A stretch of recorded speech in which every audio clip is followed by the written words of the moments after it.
హనుమంతుని తోకకు వేలాడే గంట గురించి అందరూ తెలుసుకోవాల్సిన ఈ అద్భుతమైన కథ. రామభక్తుడు, భయనివారకుడు, అభయప్రదాయకుడు అయిన హనుమంతుని విగ్రహం లేని ఊరు ఈ భారతదేశంలోనే లేదు. గదను పట్టుకున్న వీరాంజనేయునిగా, చేతులు జోడించి ఉన్న దాసాంజనేయునిగా, అభయముద్రతో అభయాంజనేయునిగా, రామనామ స్మరణాశక్తుడైన ప్రసన్నాంజనేయునిగా, లక్ష్మణ ప్రాణదాయకుడైన సంజీవన గిరిధారిగా వివిధ రూపాలలో దర్శనమిస్తాడు ఆంజనేయుడు. అయితే వీటన్నింటికంటే విశిష్టమైన రూపం తోకలో గంటను ధరించిన హనుమ రూపం అని పెద్దలు చెబుతారు. హనుమంతుని తోకలో ఉండే గంట వెనుక ఉన్న ఆసక్తికరమైన పురాణ కథని తెలుసుకున్న వారికి కొండంత పుణ్యం, సముద్రమంత ఆనందం. అది శ్రీరామ వనవాస ఘట్టం. తండ్రి దశరథుడు పినతల్లి కైకకు ఇచ్చిన మాట ప్రకారం తమ్ముడి భరతుని పట్టాభిషేకం కోసం అడవులకు వచ్చాడు రాముడు. తోడుగా సీతమ్మ తల్లి, నీడగా లక్ష్మణుడు. మూలన దర్శనాలతో, ఋషిపుంగవుల దివ్యోపదేశాలతో పచ్చపచ్చని పరిసరాల్లో సాగుతున్న వనవాసంలో అనుకోని సంఘటన సీతమ్మ అపహరణ. ప్రాణప్రదురాలైన భార్యని వెతుకుతూ బయలుదేరిన రామచంద్రునికి వానరులైన సుగ్రీవుడు, హనుమంతునితో స్నేహం కుదిరింది. వానర రాజుగా అన్నస్థానంలో కూర్చున్న సుగ్రీవుడు సీతమ్మ జాడ కనిపెట్టడానికి నలుదిక్కులు వానరుల్ని పంపాడు. రావణలంకలో ఉన్న అమ్మజాడను హనుమన్న కనిపెట్టాడు. యుద్ధం తప్ప వేరే మార్గం లేదని నిర్ణయించిన రాముడు కపి సైన్యాన్ని బల్లూక పట్టాలంతో జతకూర్చాడు. ఇద్దరు మానవుల కోసం యుద్ధానికి సిద్ధపడ్డాయి కోతులు, ఎలుగుబంట్లు. యుద్ధం అంటే విహారయాత్ర కాదు కదా. హోరాహోరీ పోరాటంలో నెగ్గేదెవరో, నేల కూలేదెవరో ఎవరికి తెలుసు? ఒక్క భగవంతునికి తప్ప. రాక్షసులతో రణానికి తెరలి వెళ్తున్న తమ వాళ్లను కడసారిగా కన్నుల నిండుగా చూసుకుంటున్నాయి వానర కుటుంబాలు. ఒకవైపు స్వామి కార్యం, మరొక వైపు పేగుబంధం. ఈ రెండింటికి నడుమ జరుగుతున్న ఘర్షణలో స్వామి కార్యానికే పూనుకున్నారు వానర వీరులు. కన్నీళ్లు కారుతున్న విజయోస్తు, ద్విజయోస్తు అని అంటున్నారు కుటుంబ సభ్యులు. ఈ దృశ్యాన్ని చూసిన రాముడు కదిలిపోయి కరిగిపోయాడు. తన కన్నులలోని చెమ్మను కనిపించనీయకుండా జాగ్రత్త పడ్డాడు. తుది వీడ్కోలు ముగిశాయి. సైన్యం సర్వసన్నద్ధంగా ఉంది. అప్పుడు లేచాడు రాముడు.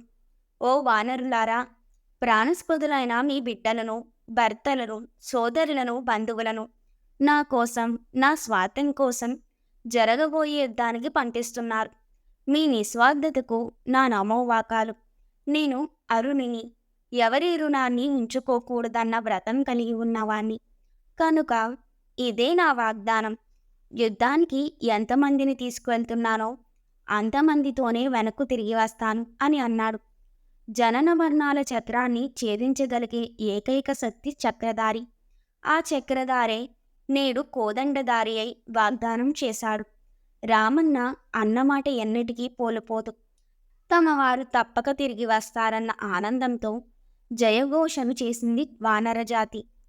రామసేవ కోసం కదిలిన కపి సైన్యంలో సుగ్రీవుడు, ఆంజనేయుడు, అంగదుడు వంటి మహోన్నత కాయులతో బాటు సింగిలీకలు అని పిలువబడే పొట్టి పొట్టి మరగుజ్జు కోతులు కూడా ఉన్నాయి.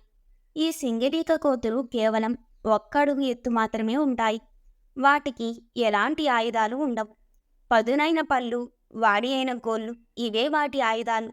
కొన్ని వందల సింగిలీకలు గుంపుగా కలిసి ఒక శత్రువుపై దాడి చేస్తాయి. పళ్ళతో కొరికి, గోళ్లతో రక్కి చంపుతాయి.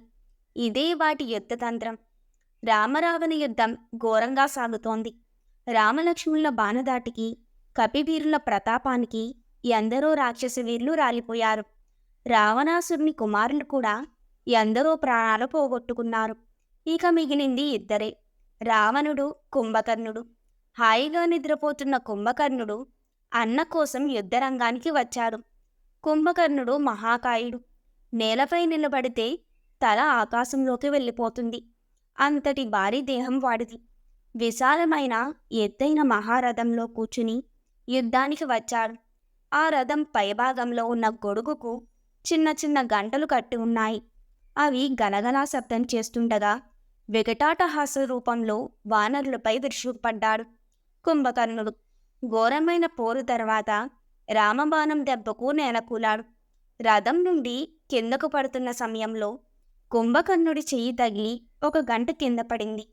అదే సమయంలో క్రింద యుద్ధరంగంలో 1000 మంది సింగిలీక కోతులు గుంపుగా వెళ్తున్నాయి.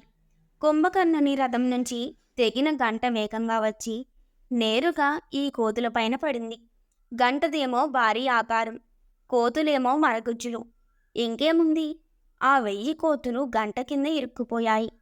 ఉన్నట్టుండి చీకటి కమ్ముకుంది. ఏ చప్పుడు వినబడకుండా పోయింది. అంతే, ఆ బుల్లి కోతులకు భయం పట్టుకుంది. అలా కొద్దిసేపు గడిచాక ఎవరూ తమ కోసం రాకపోవడంతో ఒక్కొక్క కోతి ఒక్కో విధంగా మాట్లాడసాగింది. మనల్ని కాపాడడానికి ఎవరూ రాలేదు, చచ్చిపోతామేమో అని ఒక కోతి అంది. మనం తప్పు చేశాం అని మరొక కోతి. అవును, మన రాజు, మంత్రి ఇద్దరూ మూర్ఖులే. అప్పుడు ఒక ముసలి కోతి ముందుకొచ్చి, అనవసరంగా ఆడిపోసుకోవడం వల్ల ప్రయోజనం లేదు, సహనంతో ఉందాం, రామనామ స్మరణ చేద్దాం అంది. ఆ మాటలకు మిగతా కోతులు కిచకిచ నవ్వాయి, అవహేళన చేశాయి. అయినా సరే ఆ పెద్ద కోతి కళ్ళు మూసుకుని రామతారక మంత్రాన్ని జపించడం మొదలుపెట్టింది. ఇంకొంతసేపు గడిచాక తిట్టి తిట్టి అలసిపోయిన కొన్ని కోతులు ఆ పెద్ద కోతితో చేరి రామనామాన్ని చేయసాగాయి. అలా అలా కొద్ది కాలంలోనే అన్ని కోతులు రామనామ సంకీర్తనలో మునిగిపోయాయి. ఈలోపు గంట బయట ఏం జరుగుతోందో చూద్దాం. రాముడు రావణుని సంహరించాడు, సీతమ్మను చేపట్టాడు, విభీషణుడికి పట్టాభిషేకం చేశాడు.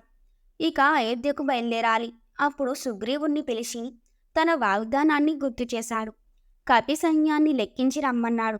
లెక్కలు వేసిన సుగ్రీవుడు రాముడి దగ్గరకు వచ్చి 1000 కోతులు తక్కువగా ఉన్నాయని చెప్పాడు. మళ్ళీ లెక్క వేయమన్నాడు రాముడు. మళ్ళీ లెక్క వేసిన 1000 కోతులు తక్కువ వచ్చాయని చెప్పాడు. అప్పుడు సాక్షాత్తు రామచంద్రుడే బయలుదేరాడు. ముందు హనుమ దారి చూస్తుండగా యుద్ధరంగంలోకి వచ్చాడు రాముడు. ఎటు చూసినా రాక్షసుల శవాలు, బెరిగిన రథాలు, కత్తులు, పగిలిన డాళ్ళు. వాటన్నింటి మధ్య ఎక్కడైనా వానర్లు పడి ఉన్నారేమో స్వయంగా వెతుకుతున్నాడు రాముడు. అంతలో స్వామి దృష్టి ఒక గంటపై పడింది. హనుమ అన్నాడు. పవనసుతునికి తన స్వామి అంతరంగం ఇట్టే అర్థమైంది. వెంటనే తోకను పెంచి గంటను పైకి లేపాడు. అక్కడ ఆ గింట కింద పెదవులపై రామనామం తాండవిస్తుండగా మోసిన కళ్ళతో రామభక్తితో వికసించిన మనసులతో కూర్చుని ఉన్న కోతులు సుగ్రీవుడు చకచకా వెళ్ళసాగాడు. 1000 సింగిలీక కోతులు లెక్క సరిపోయింది. చుట్టూ ఉన్న వానర సైన్యం ఒక పెట్టున జయ జయ రామ, జయ జయ రఘురామ అంటూ జయఘోషను చేసింది. అప్పటి వరకు చీమ చిట్టుక్కుమన్న శబ్దం కూడా వినని మరగుజ్జు కోతులు అపార పారవార ఘనఘోర తరంగా ఘోషలా వినబడింది. జయ జయధ్వనాలకు ఉలిక్కిపడ్డాయి. చటుక్కున కళ్ళు తెరిచాయి. చీకటికి అలవాటు పడిపోయిన కళ్ళతో దగదగా మెరుస్తున్న సూర్యకాంతిని చూడలేక కళ్ళకు చేతుల్ని అడ్డుపెట్టుకుని నెమ్మదిగా చూడసాగాయి.